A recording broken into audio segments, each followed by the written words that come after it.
अस्सलाम वालेकुम, मैं हूं कराची का चांडियो, एक ब्रांड न्यू बॉडी बिल्डर के इंटरव्यू के साथ नहीं, एक फिटनेस फ्रीक के इंटरव्यू के साथ। लेकिन उससे पहले ना, ये ग्राफिटी आर्ट मुझे बड़ा अट्रैक्ट कर रहा था। मैंने कहा यार, जिस जिम में क्रॉसफिट के एरिया में ये हुआ हो या जिम में हुआ हो ना, जिम का लेवल ही बड़ा अलग हो जाता है। बहरहाल भाईजान, आज हम आपकी जो मुलाकात करवाएंगे ना, आज हम आपकी एक पॉलिटिशियन से मुलाकात करवाने वाले। पॉलिटिशियन ऐसी, मतलब जिनको फिटनेस का बड़ा शौक़ है, मतलब हमसे भी बड़ी हैं वो, लेकिन लगती हमसे भी छोटी हैं वो।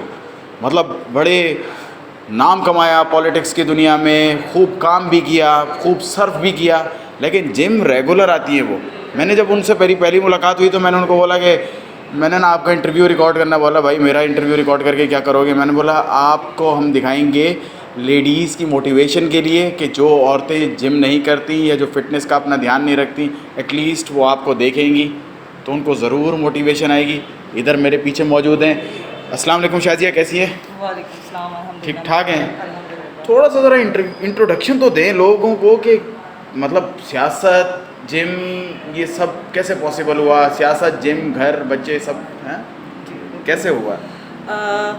एक्चुअली मुझे क्योंकि बचपन से ही फ़िटनेस का शौक़ था और मैंने स्कूलिंग के अंदर भी जो है वो गेम्स को हमेशा प्रेफर किया। हाई जंप जो थी उसकी मैं चैम्पियन थी अपने स्कूल लेवल पे।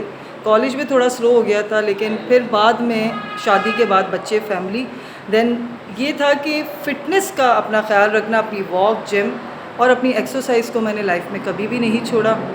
सियासत चलती रहती है साथ साथ में, सियासत में भी गए, काम भी किया, क्योंकि मैं समझती हूँ बेसिकली सियासत जो होती है वो आवाम की खिदमत है। उसका जब आप में जज्बा होता है तो आपको अपनी फ़िटनेस का बहुत ज़्यादा ख्याल रखना पड़ता है कि आप फ़िट होंगे तो आप किसी के लिए कुछ कर सकते हैं। इसी तरीके से जो ख़वातीन घरों में रहती हैं, अगर वो अपनी फ़िटनेस का ख्याल रखेंगी तो वो अपनी फ़ैमिली को और बेहतर तरीके से आगे लेके जा सकती हैं, उनकी तालीम, उनकी हर चीज़ पे काम कर सकती हैं। अच्छा शाजिया, एक बात बताइए, पैशन और प्रोफेशन आपने दोनों को एक साथ रखा और इन्होंने एक दूसरे की बहुत हेल्प की आपको आगे लेके जाने में, ऐसा ही है? ऐसे ही। मुझे एक बात बताइएगा कि आप कितनी अरसे से कोई जिम कर रही होंगी? देखिए, मैंने स्टार्टिंग से ही अपनी वॉक कभी भी नहीं छोड़ी। मेरे लिए वॉक ऐसे थी जैसे सांस होता है कि अगर मैंने वॉक दी की तो मैंने सांस नहीं लिया। मेरा ज़्यादातर टाइम इसी तरीके से गुजरा क्योंकि बच्चे छोटे थे, उनके साथ मुझे होना पड़ता था। तो मैं अपना सुबह में, मॉर्निंग में मैं वॉक करती थी, मैं इवनिंग में बच्चों को पार्क लेके जाती थी, वहाँ वॉक किया करती थी। लेकिन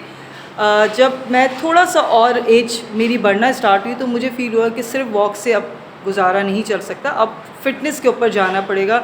और मैंने जिम जॉइन किया। अल्हम्दुलिल्लाह मैं कोई पिछले 4-5 साल से जिम भी कर रही हूँ, रेगुलर जिम कर रही हूँ। और जिम का एक्सपीरियंस इतना अच्छा है क्योंकि अगर आप बाहर वॉक कर रहे होते हो, आपको धूप देखनी पड़ती है, स्किन का प्रॉब्लम, सारी चीज़ें। लेकिन जिम एक ऐसी जगह होती है जो आपको एक रूफ़ के अंदर हर किस्म की मशीनें मिल रही है, आपकी बॉडी के हर पार्ट पे आप वर्क कर सकते हो और बहुत अच्छे तरीके से अपने आप को मेंटेन कर सकते हो। अच्छा शाजी, एक बात बताइएगा, नॉर्मली मैं ये देख रहा हूँ कि जो मसले होते हैं औरतों में और इसी तरह हम मर्दों में भी, तो उस हवाले से आप कितना कवर कर लेती हैं मतलब जिम में आके?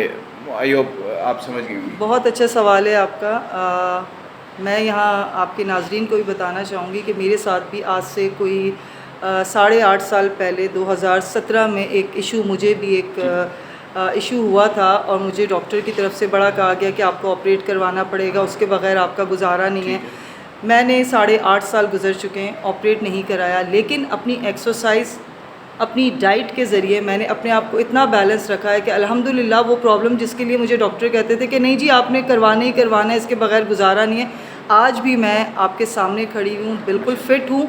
लोग कहते हैं कि इसके बाद आपकी बॉडी जो होती है वो बिल्कुल, आपके हार्मोन डिस्टर्ब हो जाते हैं, आपकी ये प्रॉब्लम हो जाती है, वो प्रॉब्लम। लेकिन मैं समझती हूँ कि ना सिर्फ बॉडी की फ़िटनेस, आपको अपने दिमाग को, अपने मेंटली लेवल को भी सही रखने के लिए जिम बहुत ज़रूरी है। ऐसा ही। अच्छा शाजिया, हमारे ना लोग घरों में जो लेडीज़ बैठती हैं बहुत ज़्यादा गूगल कर रही होती हैं या फिर मुझसे भी बहुत पूछती है या ट्रेनर से, ये डाइट क्या लें? आप तो फील्ड के अंदर ही हैं, सियासत में भी रहकर और जिम में भी रहकर आपको दोनों तरफ मौका मिल रहा है कि जी वो आप लोगों को सर्व करें। तो डाइट के हवाले से कुछ बताया ना औरतों को कि आप क्या डाइट चूज़ करती हैं। आपने बताया कि आपने 1.5-2 साल हो गए पकोड़े नहीं खाए। नहीं, मैंने बिल्कुल पकोड़े वकोड़े और इस चीज़ों से, समोसों से मैं बहुत दूर हूँ। देखिए, डाइट हर एक की बॉडी के हिसाब से अलग होती है, क्योंकि मैं बॉडी बिल्डर नहीं हूँ, इसलिए मुझे कोई प्रोफेशनल डाइट की ज़रूरत नहीं सही है। है। और अल्लाह ताला ने हमारी बॉडी में जो बनाई है, उसके अंदर हमें बहुत ज़्यादा खाने की भी ज़रूरत नहीं ऐसा है। ही। हाँ, जो बेसिक्स हैं वो ज़रूर लें। आप अपने जो प्रोटीन लेवल है उसको ठीक रखें, आप अपने कार्ब्स को नॉर्मल रखें, आप फैट जो होता है उसको बिल्कुल लेस कर दें, ऐसा ही है।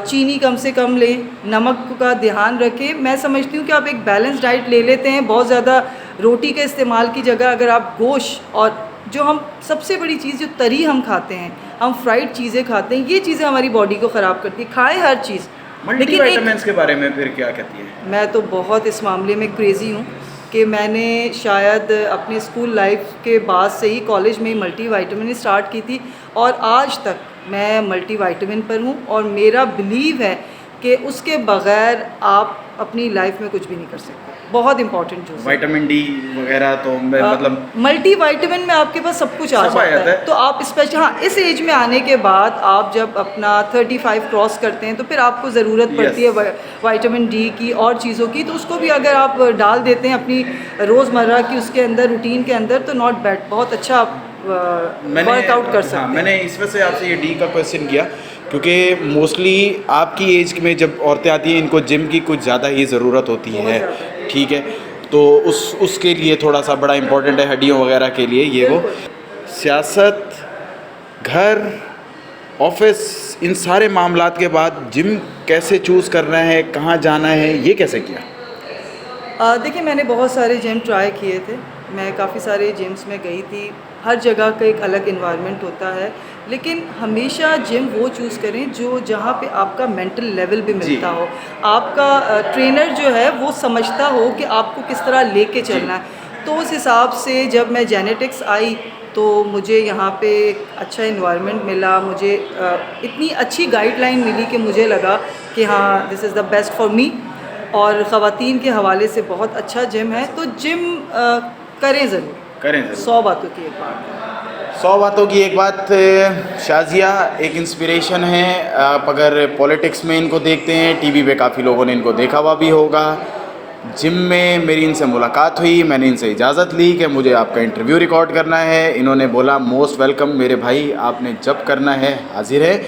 तो जी, कहने का मकसद ये है कि इन्होंने भी एक पॉइंट दिया, जिम ज़रूर करें भले जहाँ भी करना है, ठीक है। देखने के लिए बहुत शुक्रिया। यकीनन आपको आज का ये इंटरव्यू काफ़ी इन्फॉर्मेटिव लगा होगा। अपना बहुत सारा ख्याल रखिएगा। एक और इंटरव्यू में तुहाडे नाल मुलाकात होनी है जी साड़ी, फिर कदी हाजिर होंदे हैं। अपना बहुत ख्याल रखो जी। अल्लाह हाफिज़।